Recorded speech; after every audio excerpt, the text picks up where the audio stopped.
There are literally record-shattering stats for a World Cup and for any sporting event. 6.5 million fans attended the World Cup in 2026. 48 national teams, 78 matches in America and across 11 host cities. And as the president of FIFA, Gianni Infantino, said, that's 78 Super Bowls in 38 days. And that's what we executed on. We had 5,000 personnel from the FBI, over 4,000 from the field, 800 from headquarters.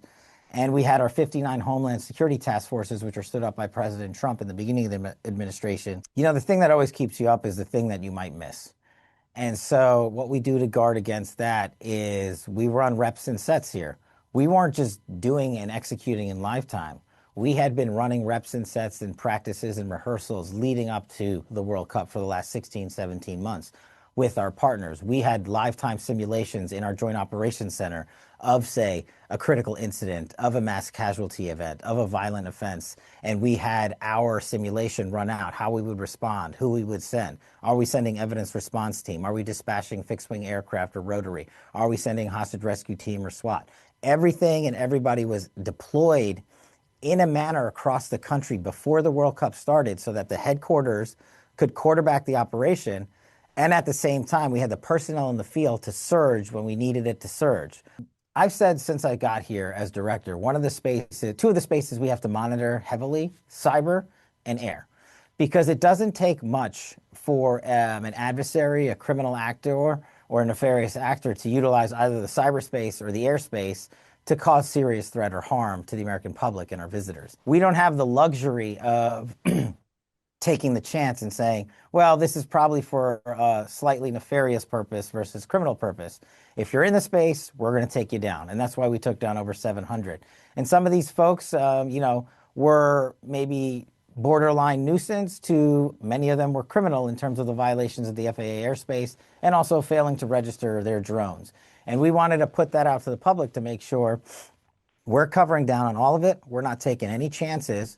And I think we were successful to initiate the largest single deployment the FBI has ever had of personnel in its history, which we did for the World Cup here, required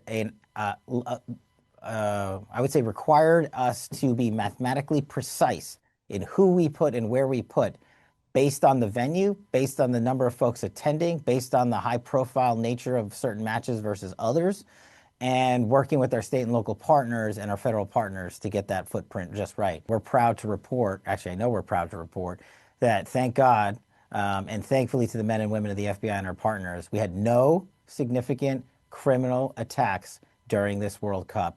And just to put that in perspective, we had 6.5 million people attend the 78 matches in the US across 11 venues. We brought in police from every single one of those countries and put them at a location about 45 minutes west of Washington, D.C., and co-located all these police who have experience with their clubs and their countries and their fan base to bring in their live threat reporting and their culture in terms of how they view and participate in soccer. And we put that in one place in the IPCC. And that was one of the most significant things we did to stand up the security footprint for the World Cup, because we are learning from them how they police their respective fans for their respective teams, because they have the most knowledge about it. And at the same time, they're working overseas in their home locations and giving us information back in real time on any single threat that's coming in. Like anything in government to succeed, you need tremendous leadership. And President Trump had the foresight to establish the White House Task Force, which I was a member of, and my friend Andrew Giuliani and his brilliant team led out on. And what they were able to do is bring in the interagency, at least at the federal level, and then work with us at the state and local levels through our partnerships, and put everybody under one roof. And we got after it immediately. I think it was pretty awesome. Look, President Trump set the standard. Not only are we going to have the largest and safest sporting event in the history of the world, we're going to make sure everyone has a great time. That was the marching orders.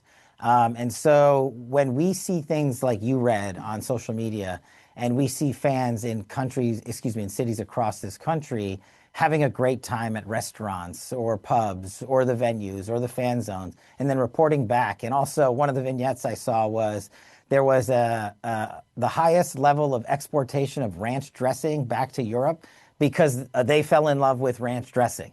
You know, these are small vignettes, but they sort of quantify and qualify how awesome America did. And I don't just mean government, I mean the private sector. They came in and partnered with us as well.